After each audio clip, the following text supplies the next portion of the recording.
सोचिए, एक ज्वालामुखी 12,000 सालों तक गहरी नींद में सोया रहा। वो अचानक जाग उठा।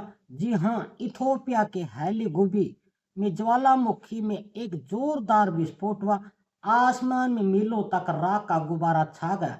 इसका असर सिर्फ अफ्रीका तक ही सीमित नहीं रहा, बल्कि भारत के आसमान तक भी देखा गया। नमस्कार दोस्तों, मैं डॉक्टर आनंद, आपका आनंद हेल्थ केयर चैनल पर स्वागत है। आज की वीडियो में हम जानेंगे कि इस विस्फोट से स्वास्थ्य को कितना नुकसान हुआ है। यदि आप सांस के मरीज हैं तो आपको क्या सावधानियां बरतनी चाहिए और किन लोगों को क्या सावधानियां बरतनी चाहिए। वीडियो को अंत तक जरूर देखें, क्योंकि यह जानकारी आपके स्वास्थ्य के लिए जरूरी है। दोस्तों, सबसे पहले बात करते हैं विस्फोट से हुए नुकसान की। इथोपिया के अफार इलाके में हुए इस विस्फोट ने वहां के स्थानीय लोगों की जिंदगी में मुश्किल पैदा कर दी। अफदेरा जैसे कई गांव पूरी तरह से राख की मोटी परत से ढक गए। वहां दिन में अंधेरा छा गया।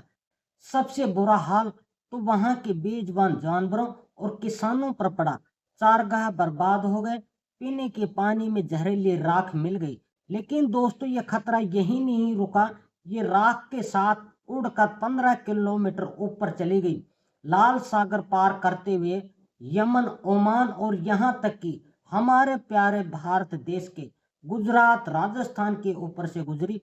इसके कारण कई अंतर्राष्ट्रीय उड़ानें भी रद्द करनी पड़ी, क्योंकि ज्वालामुखी की राख विमान के इंजन को हवा में ही बंद कर सकती थी। अब आते हैं वीडियो के सबसे अहम हिस्से पर, आपकी सेहत।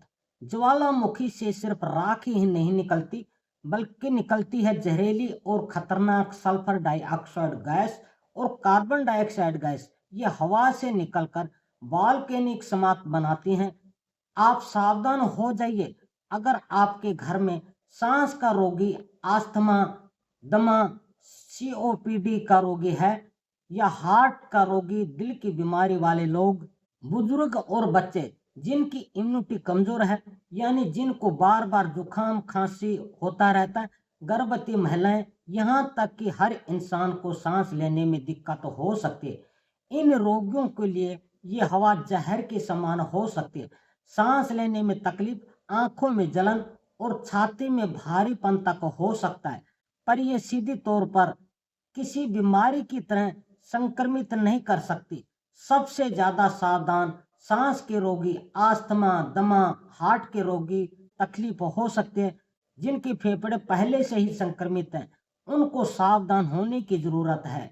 ये gas sulphur dioxide, carbon dioxide और धुआं के प्रदूषण को हर इंसान के लिए खतरनाक है, पर ये सीधे तौर से किसी बीमारी की तरह संक्रमित नहीं करती, जैसे कोरोना फैला था, जो पहले से किसी बीमारी जैसे दमा, अस्थमा, फेफड़ों की बीमारी, गर्भवती महिलाएं जिनकी इम्यूनिटी कमजोर है, छोटे बच्चे आदि को प्रभावित कर सकते हैं, क्योंकि यह गैस और धुआं सांस के द्वारा फेफड़ों में पहुंचकर प्रभावित करता है।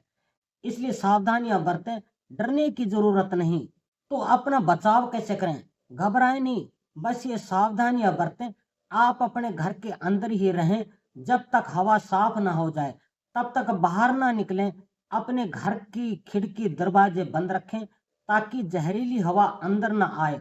आप सही मास्क N95 पहने। अगर बाहर आना जरूरी हो तो अपनी आंखों की सुरक्षा करें। अगर आप कॉन्टैक्ट लेंस पहनते हैं तो उसे हटाकर चश्मा पहने, वरना राख के कण आंखों को घायल कर सकते हैं। अपनी दवाएं अपने पास ही रखें। अस्थमा के मरीज अपना इनहेलर हमेशा साथ रखें। पर याद रखें दोस्तों, सांस लेने में तकलीफ ज्यादा हो तो घरेलू नुस्खे बिल्कुल ना आजमाएं। तुरंत डॉक्टर से संपर्क करें। दोस्तों, ये कुदरत का कहर है, हमें याद दिलाता है कि हम कितने नाजुक हैं। सिवाय झेलने के हम कुदरत के आगे कुछ नहीं कर सकते। इस जानकारी को अपने दोस्तों, परिवारों और रिश्तेदारों तक शेयर करें, खासकर उन लोगों को जिनको सांस की तकलीफ है। जागरूकता ही बचाव है। ऐसे ही जरूरी और ज्ञानवर्धक खबरों के लिए हमारे चैनल को सब्सक्राइब करना ना भूलें। सुरक्षित रहें, सतर्क रहें, जागरूक रहें। अगले वीडियो के लिए अनुमति दीजिए। तब तक नमस्कार, धन्यवाद आप।